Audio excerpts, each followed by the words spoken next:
की जय। श्रीमद् भागवतम की जय। निताय गौर प्रेमानंदी हरि बोल। ओम नमो भगवते वासुदेवाय। ओम नमो भगवते वासुदेवाय। ओम नमो भगवते वासुदेवाय। नारायणं नमस्कृत्य नरं चैव नरोत्तमं देवीं सरस्वतीं व्यासं ततो जयमुदीरयेत्। नष्टप्रायेषु भद्रेषु नित्यं भागवत सेवया भगवती उत्तम श्लोके भक्तिर्भवति नैष्ठिके। Reading from Srimad Bhagavatam, Canto 10, Chapter 3. Chapter 3 is entitled The Birth of Lord Krishna. Text number 30. Upasamhara. I'm sorry, I pronounced this word wrongly. Kindly note, it is not upasamhara, it is upasamhara. This proves that hearing is more effective than reading. Even though you are hearing, you have an opportunity for hearing and also for reading, but still hearing takes precedence. So therefore Shastras say, hearing is more powerful. Hearing is more important. It's not that you can't read. It's not that you don't know to read. It's just that when there is a choice between hearing and reading, you should choose hearing. Reading is when you cannot hear or you don't have an opportunity for hearing. Then reading. And Prabhupada says this hearing, it works even when you are sleeping.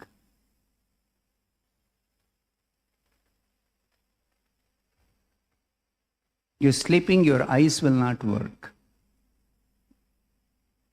Your nose will not work. All your five senses will not work. Four senses won't work. Only the sense of hearing will work.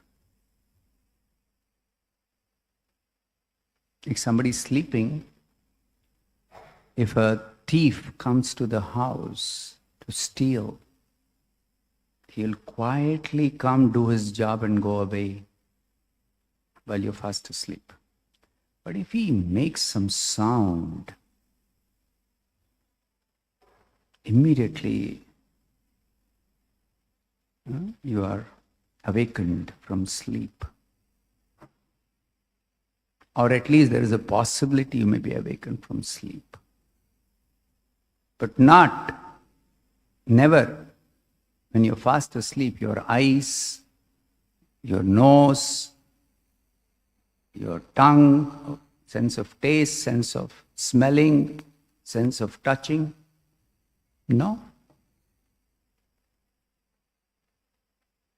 So therefore, even your mind is busy in the dream world. Or your mind is in the ignorant state. Whereas your sense of hearing is very, very, very, very important.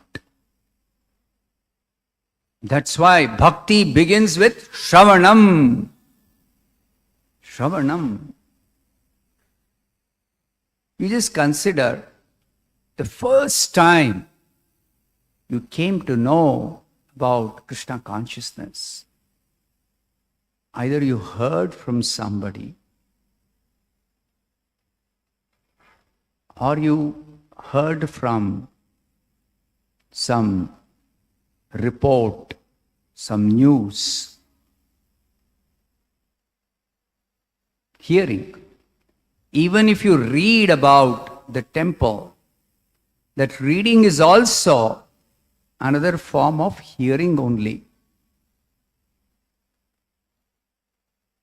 Reading is another form of hearing only.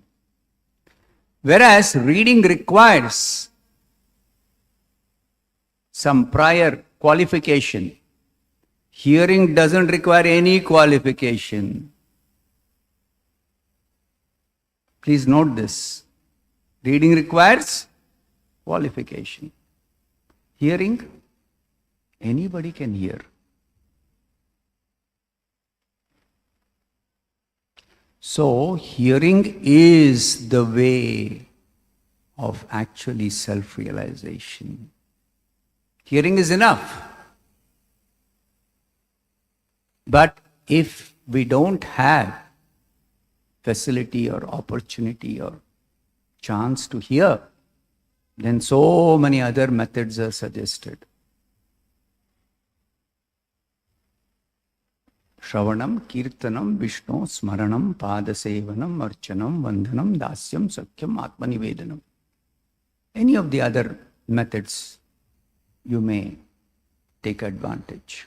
But the primary and the only necessity for self-realization is hearing.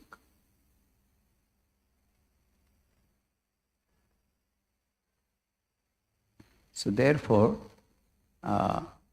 when you sit for the class, at least, please give your full attention for hearing more than anything else.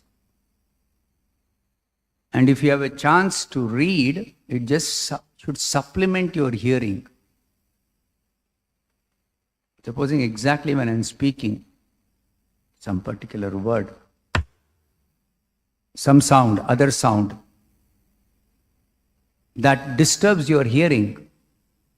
But if there is reading also, doesn't matter. That sound is not disturbing you or not blocking your hearing, because the sound is also available in the form of the word that is displayed. Okay. Otherwise, hearing is enough. That's why formerly, because they were very serious about hearing, they would select a suitable place. Naimisharanya. The sages chose the place Naimisharanya. Why? Because formerly there was no microphone, and not everybody can speak loud enough for a big gathering to hear. So then how will a big gathering of saintly persons hear one person speak? Perfect attention. They don't have any books, they don't have any display, they don't have anything. They're just sitting there and they're just hearing. So they used to select a place which is completely quiet. That's why sometimes even now, not so much now, but just about, say, 20, 30 years back, I would hear when I'm sleeping in the temple, when I joined in Bangalore, I would hear somewhere from far away, I don't know, far or near, when I'm hearing first time, some Harikatha is going on. And once I happened to check the time, what time is this Harikatha going on? Because middle of the night, sometime I woke up and then I checked the time. It is 2 a.m. Now the Harikatha would have started when I was awake, before I went to sleep. That's what I found out later. And it was happening in a very, very, very distant place. Because at 2 a.m., even the busy karmis, they actually retire from their so-called night activities. And they also either go to sleep or they become silent. They become quiet. So then at that time, sound travels very, very, very big distances. Very big distances. So at night you can hear some dog is barking some 20 kilometers away. You can hear that. Harikatha is going on. I could distinctly hear the Harikatha. Of course, it was with loudspeaker. But still, that loudspeaker you cannot hear when there is traffic sound in this road. You cannot hear. Even if you are in the same place, the sound of traffic can drown that loudspeaker sound.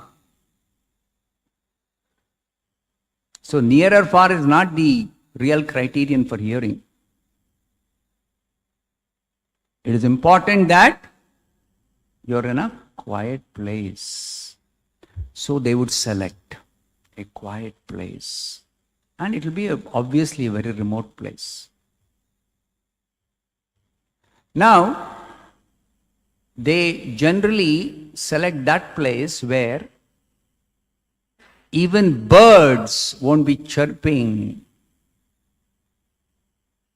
Animals won't be making different sounds. Insects and worms won't disturb them. So they select a suitable place. So when it is said holy place, why is it called holy place? Because it is exclusively meant only for one thing, for spiritual activity. And particularly, it is suitable for a type of spiritual activity. Like when they have to do yajna, they'll select one particular place. When they have to give a facility for hearing, then they'll select another place. When there has to be some worship going on, they select another place. You see? Depending on the type of spiritual activity, even the place is specifically suited for that type of activity. So, it is not merely some places simply called holy place. No. It is perfectly suited for this particular type of spiritual activity.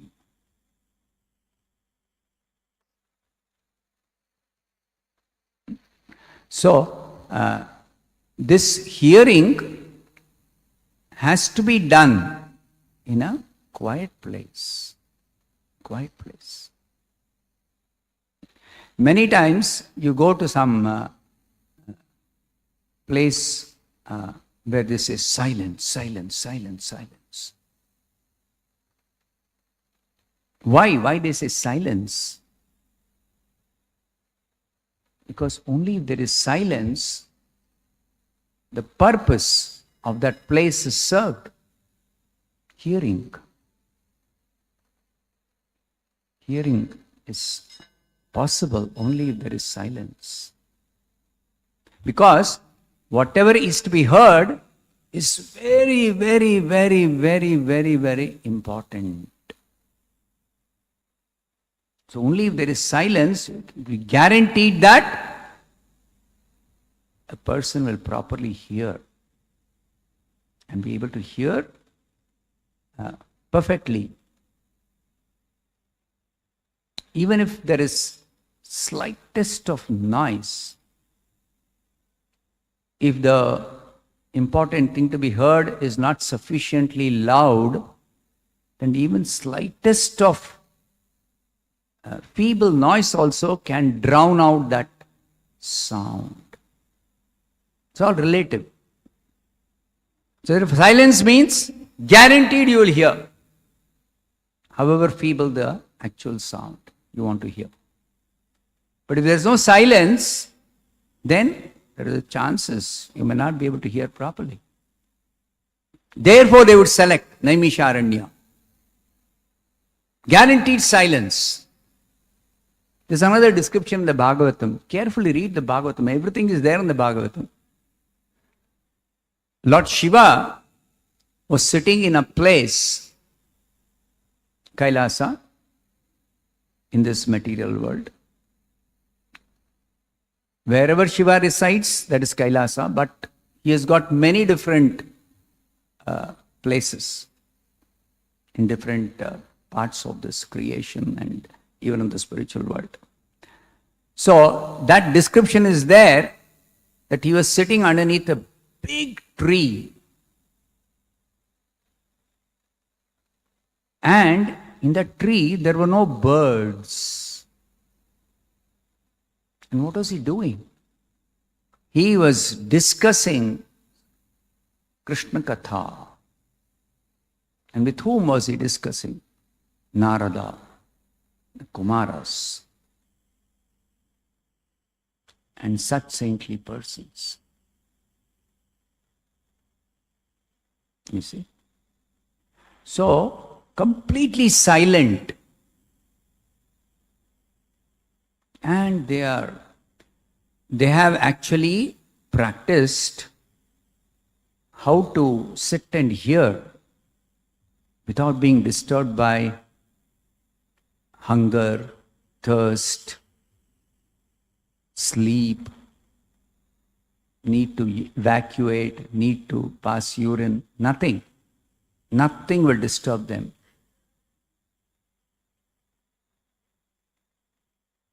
Now, in bhakti, we never tell you practice all this and then only come and sit and hear.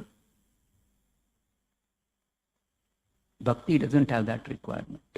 Ashtanga yoga or any other yoga, jnana yoga also, there's a requirement that you have to first practice being able to sit at least some time without any of these things disturbing. So some discipline, some preliminary activities you have to perform. Bhakti, nothing. Just like the hippies. In the beginning at least, when Prabhupada went to the Tompkinson Square Park and performed kirtan, not everybody will be in a proper frame of mind, especially the hippies. Whatever condition they were, somehow that transcendental vibration of Hare Krishna coming from the lips of pure devotee fell on their ears and then brought about the change. That is bhakti. Like one gentleman was telling me, he happened to visit our Hare Krishna Hill temple when it was just a small shed on top of one hillock, rocky hillock. Small shed. He was just became curious because he's passing by that road many times, wondering what is this place? No, out of curiosity, one Sunday evening, he just came up the hill. And then he's coming inside and seeing, oh, it's a temple. I never could have guessed this. Out of curiosity, he entered. And then one discourse was going on in Bhagavad Gita. He came and sat. And in that discourse, he doesn't know ISKCON, Krishna consciousness, Bhagavad Gita, nothing he knows. He's a small shopkeeper. pious person, but he has never gone for any discourse and all.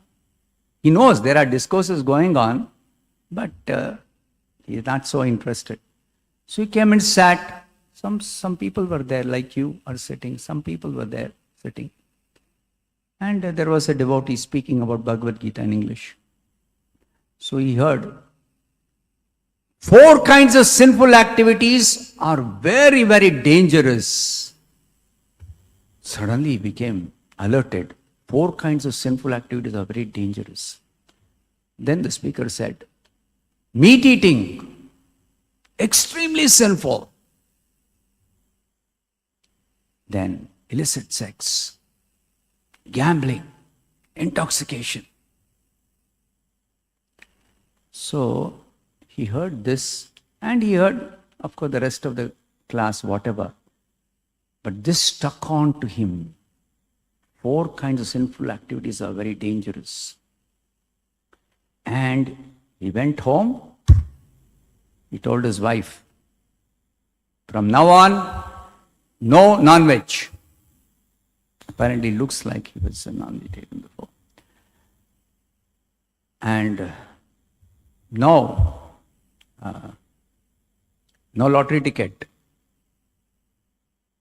No going for parties. Only vegetarian. And like that. So I was later on asking him after he became a devotee, how did you come to Krishna consciousness? This is what he told. Now just imagine, he just heard. He did not come prepared for hearing. He just heard this. 4 kinds of sinful activities are very dangerous. Meat eating. That immediately something happened inside. And his whole life changed, completely changed. And after that followed,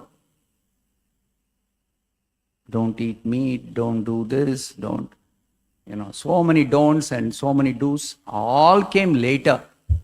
And it naturally came. Nobody forced him or nobody told him, you should not do this, you should do that, nothing.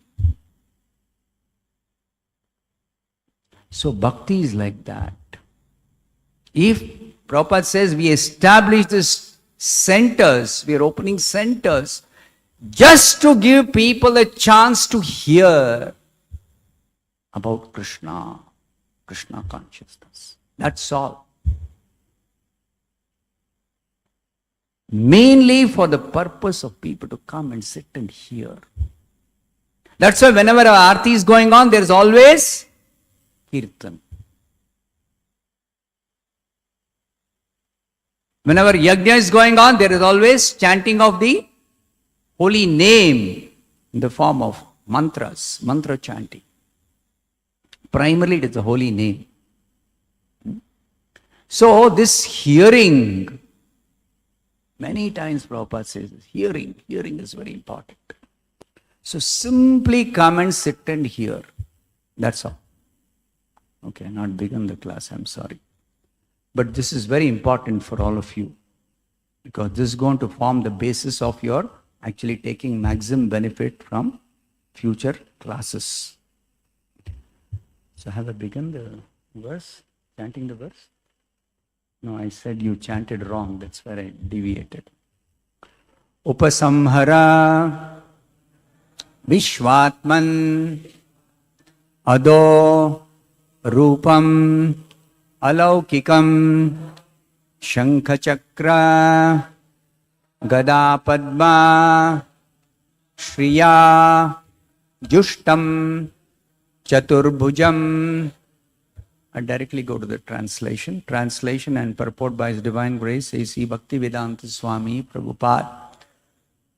O my Lord, you are the all-pervading Supreme Personality of Godhead, and your transcendental four-armed form, holding conch shell, disc, club and lotus, is unnatural for this world. Please withdraw this form and become just like a natural human child, so that I may try to hide you somewhere. So this is spoken by Devaki in a form of prayer to Krishna. who's appeared in his Narayana form. Small boy, very attractive, very beautiful, and illuminating the whole place. The prison has turned into a holy dham. And Devaki is fearless, but still she has some anxiety.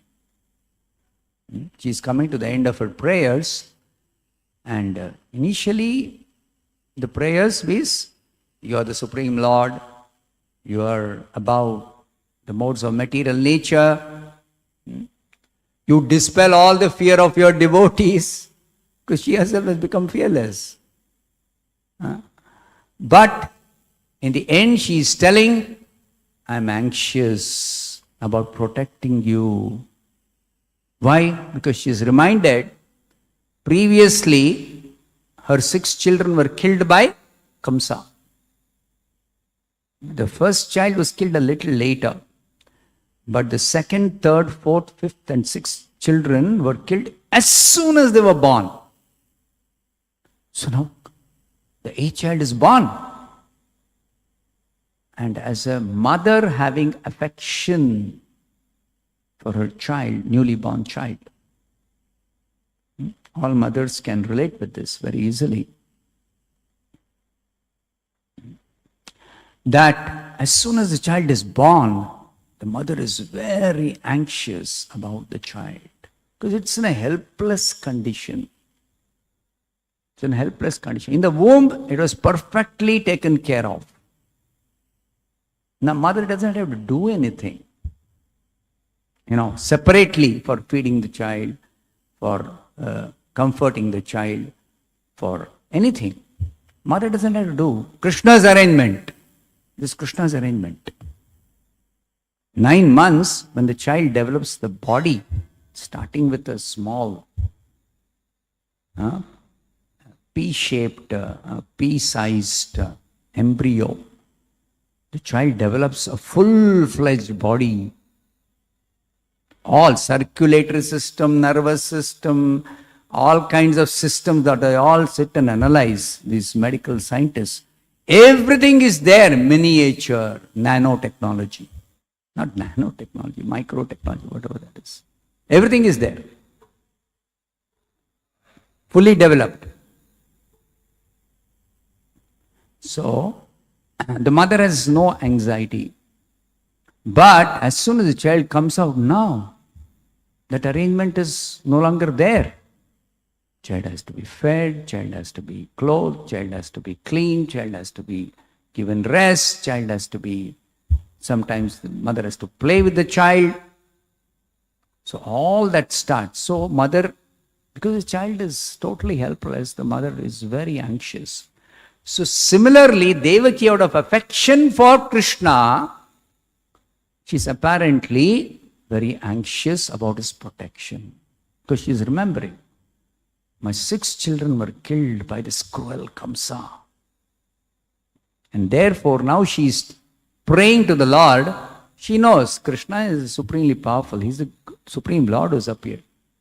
So she's telling, oh my Lord, you are the all-pervading Supreme Personality of God. That means you're present everywhere.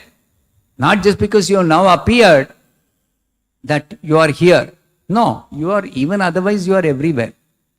And your transcendental four-armed form. See, it's contradictory, no? She's telling you transcendental four-armed form, which you have now appeared, transcendental. Transcendental form cannot be killed. So why this anxiety about Kamsa may kill you? So Prabhupada explains in an earlier purport that her anxiety and fear is not because she thinks Kamsa can actually kill. It's out of her affection for her child. It is for her affection. So anxiety out of affection. So everything in bhakti is like that. Everything in bhakti is out of love for the Supreme Lord, or out of affection for the Supreme Lord, out of attachment to the Supreme Lord. So never misunderstand if devotees, pure devotees, sometimes behave very strange when the Lord is in front of them or they are apparently doing some seva for the Lord. They behave very strange. Just like Chaitanya Mahaprabhu, when he came to Jagannath Puri first time after taking sannyas, and then he went into the temple and saw the deity of Jagannath, the big deity, immediately he fell unconscious. He fell down, unconscious. So what happened? He so eagerly came to see the deity and he's unconscious. He's supposed to be a devotee. So actually, he went into ecstasy upon seeing Jagannath. And that apparently falling unconscious, he was not unconscious. He was in ecstasy. And externally, this ecstasy looks like the body is trembling, hair is standing on end, voice is choking up. These are all symptoms of ecstasy. Symptoms of ecstasy. So this is the science of bhakti that is explained by Rupa Goswami based on the Bhagavatam and other such scriptures in a special book called, his compiled Bhakti Rasamrita Sindhu, Nectar of Devotion, the complete science of Bhakti Yoga. So there it's all explained. What is this ecstasy? So similarly, Prabhupada is explaining in the purport here that Devaki is very anxious, not because she is ignorant about Krishna being the Supreme Lord, not because she thinks Kamsa can really do something to the child, but out of affection for the child. What can she do? What can she do? She is not thinking Krishna is Supreme Lord, he doesn't require any help from me or doesn't require my arrangement to protect him. He is the one protecting everybody and supremely powerful. So why he requires my help for, why should I try to protect him? Why should I be anxious about him? And she's telling, you are the source of all fearlessness. You dispel all the fear of your devotees, the previous verse. So the only reason is, she has got so much attachment, so much affection, so much love for the child. Child means Krishna, who has appeared as the child. In that mood of affection, she wants to do so many things. Because Krishna has appeared. Krishna has appeared. So she wants to do so many things. What should I do? What should I do for Krishna? What should I do for Krishna? What can I do to please him? What can I do to, do some seva? So in that eagerness to do seva, she's thinking, okay, she offered prayers. Okay, prayers are now getting over. What next I should do? Oh, now I have to hide him. So for hiding him, what is she telling? Your form is transcendental. You're present everywhere. But the fact is, this form is unnatural for this world. I understand. You are the Supreme Lord. Your form is transcendental, all that. But there is one foolish person, Kamsa, demon. He doesn't understand. He cannot make out you are the Supreme Lord. You think, what is this strange creature which has appeared? So unnatural for this world. Please withdraw this form. Upasamhara. Upasamhara means withdraw. Withdraw this form. Why? Why should he withdraw the form? Why is this prayer for withdrawing the form? Upasamhara Vishwatman Adorupam Alaukikam Shankachakra Gadapadma Shriya Jushtam Chaturbhujam. This prayer contains only one thing she is asking or praying for. Withdraw. Withdraw your form. Withdraw yourself. Okay. Now, so many other things are written here that is in the bracket. Can you display the translation? Yeah, you can see in the translation, in the bracket, withdraw this form, that's the end of the translation, what the Sanskrit is given. But Prabhupada is helping us understand why she is asking withdraw this form, bracket, and become just like a natural human child so that I may try to hide you somewhere. She cannot hide that boy in four-armed form with full ornaments and all the decorations and everything, dazzling brilliantly. How can she hide?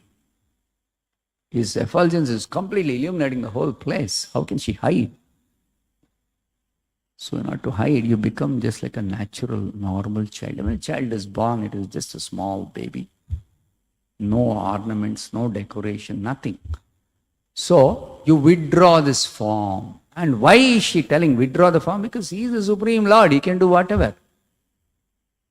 And she knows. For his devotees, Krishna is willing to do anything. She is a devotee. So he will do that. She knows. So she's telling, please withdraw the form. And Krishna exactly did that. Krishna exactly did that. So he turned into apparently a human-like child, small infant.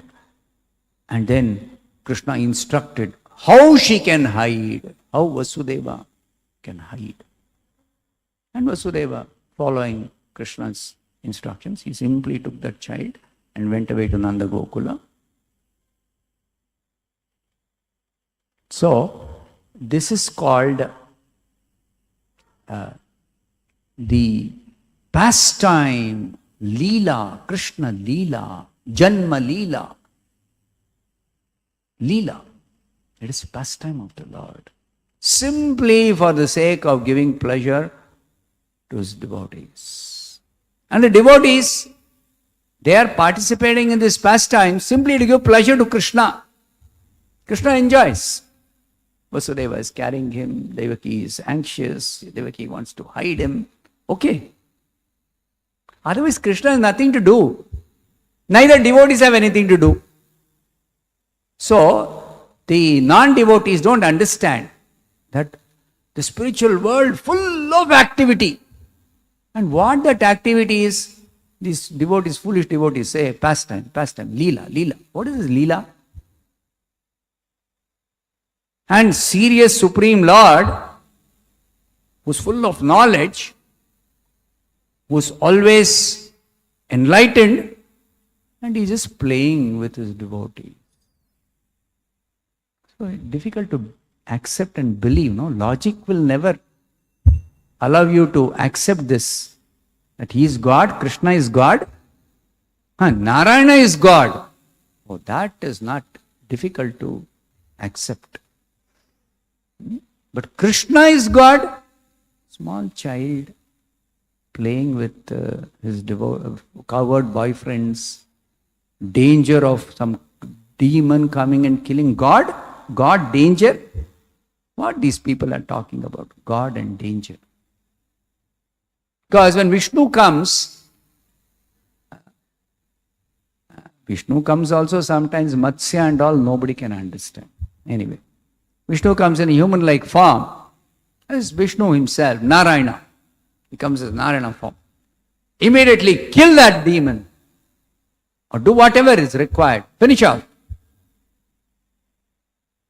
But when Vishnu also, he comes as Narasimha, Matsya, Kurma, Varaha, all the forms, Varaha, boar-like form, hog form, transcendentally pure, he's coming in this dirty form.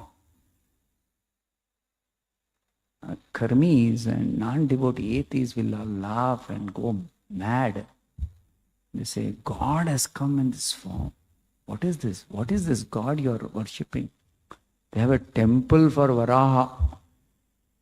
And they say, you cannot enter in unclean state.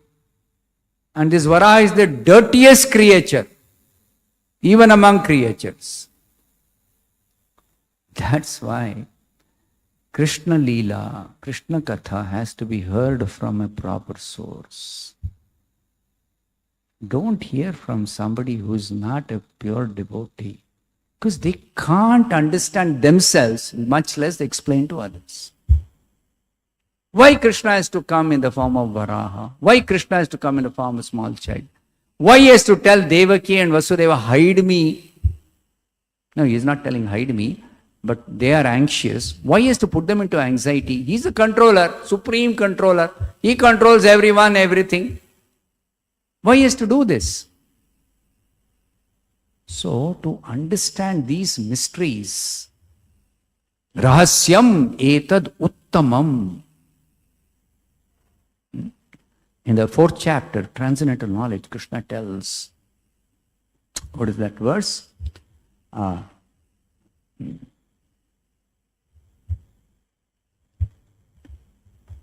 That this is the greatest. Huh? No.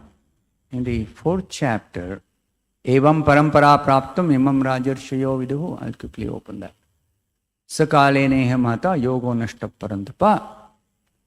Sa evayam, the 3rd verse of the 4th chapter. Sa evayam maya tedya yoga prokta puratanaha. I'm now going to speak, give you that transcendental knowledge. I spoke to the sun god millions of years back, and it's coming in parampara system. But it was lost in course of time, this knowledge. So now I am going to speak to you that same knowledge. Because you are bhaktosi me sakha cheti. You are my devotee, and you are my devotee in a transcendental relationship of being my friend, sakha. Rahasyam hi etat uttamam. This mystery about my appearance, my activities, my form, my abode, everything, or rahasya, it's all mysterious. It's all mystery. Rahasyam etad uttamam. What kind of mystery is it? It is actually a transcendental mystery. You want to understand it as mystery itself is difficult for materialists and ignorant, foolish people. They cannot understand. It's a mystery. And anyway, because it's a mystery, it has to be explained by the person who actually knows what this mystery is, has understood properly. So therefore, Krishna says, I am now going to speak to you that. Krishna is speaking. And somebody else speaks. That somebody else has to be not some ordinary person. It has to be a very, very, very, very special person. Krishna is the Supreme Lord. But somebody representing Krishna, somebody actually explaining accurately like Krishna explains.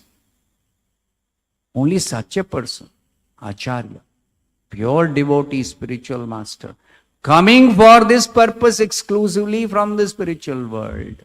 He explains, as you can obviously make out from Prabhupada's explanations here. Every single thing that is difficult to understand simply by the verse itself or even the translation, Prabhupada explains. That's why he's written purport.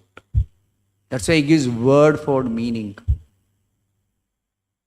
Because otherwise we can't understand, or we'll get confused, or if we are like pious people, impious atheists and materialists ridicule us, and we'll not have any answer. We'll not understand why this Devaki is praying like this. Somebody asks you. If Prabhupada would not have explained, you have no answer. You're sitting and reading Bhagavatam every day. Parayana marti. And others will say, foolish person, parayana. What is all this parayana? Devotee is anxious. And devotee says, you are source of all fearlessness. And next verse, she is afraid. Reading all stupid literature. Not logical, not rational, not meant for intelligent persons. All illiterate, ignorant, sentimental, such people only. For them, bhakti is suitable. Yeah, for them only. I am not sentimental. I am not fool. So for me, bhakti is not suitable. So please understand that if Prabhupada were not to explain, we couldn't have understood. Similarly, at the appropriate time, acharyas appear now to explain for the particular audience. Actually, all it is already explained by the previous acharyas. But we cannot understand what the previous acharyas have explained in the form of commentaries, because they were speaking to the people of their time. Actually, even the acharyas don't have to explain. What Krishna is speaking to Arjuna, directly Arjuna understood. Arjuna doesn't require another commentary to understand what Krishna is speaking. And Krishna spoke the whole Bhagavad Gita in 45 minutes. This is what Prabhupada tells us. On the battlefield, where is time for Krishna to speak such heavy philosophy? Where is time? People study a whole lifetime Bhagavad Gita, still they don't get enlightenment like Arjuna. Okay? And here Arjuna, 45 minutes, and 45 minutes Krishna did not speak. 45 minutes out of 700 verses, some 550 verses have been spoken by Krishna. Let's say two-thirds. Two-thirds Krishna has spoken. 45 minutes, two-thirds of the time, only Krishna spoke. Half an hour, Krishna spoke. Half an hour, what Krishna is speaking and enlightening Arjuna, millions of times people read Bhagavad Gita, still they don't understand what is one verse of the Bhagavad Gita, they don't understand properly. So there is a qualification required. What is that? You have to be my devotee. Or at least you should approach it in a devotional way. Devotional way. Then only you can understand. Otherwise you can't understand. So therefore, that devotional way is simply you hear. That's all. From the proper source. No need for any qualification. No need for any prior preparation, nothing. And I have given you examples. So many examples are there. In the Bhagavatam itself, Bhagavad Gita itself, so many examples are there. So, she is praying to the Lord, you withdraw this form. So, Prabhupada has got a short purport. I'll complete this class by reading the purport. Devaki was thinking of hiding the Supreme Personality of Godhead and not handing him over to Kamsa as she had all her previous children. That was Vasudeva's promise. That he saved Devaki when Kamsa was about to kill her. When he heard the prophecy that the 8th child of your sister will be killing you. So, Kamsa immediately wanted to kill Devaki. And then Vasudeva tried to speak sense to him. His sense was logic and all was not working. Then he said, okay, I will give you every child that is born as soon as it's born. But don't kill your poor sister at the time of her marriage. Kamsa said, because Vasudeva's word of honor, he is going to keep up his word of honor. So Kamsa accepted. So Devaki was saved. But exactly according to his promise, Vasudeva actually, he doesn't want to give that child to Kamsa, but still keep up his promise. He did that. And then Kamsa killed 6 children, but the 8th child, Devaki did not want to hand over to Kamsa as promised. So at the same time, she doesn't want to go back on Vasudeva's promise. She doesn't want to do that. So if Krishna is hidden, then no question of giving the child. Where is the child to give? There's no child. You see the logic of the devotee? Although Vasudeva had promised to hand over every child to Kamsa, this time he wanted to break his promise and hide the child somewhere. But because of the Lord's appearance in surprising 4-armed form, he would be impossible to hide. The Lord has appeared in extraordinary form. No child is born with 4 arms, dazzling beauty, and so many ornaments and all. How will they hide this child, to protect the child? How will they hide? So therefore the prayer, please withdraw this form and convert yourself into a normal, natural human child. And the Lord is so pleased with this devotee. He says, yes, I'll do that. And he did it. Hare Krishna. Grantaraj Srimad Bhagavatam ki jai, Srila Prabhupada ki jai.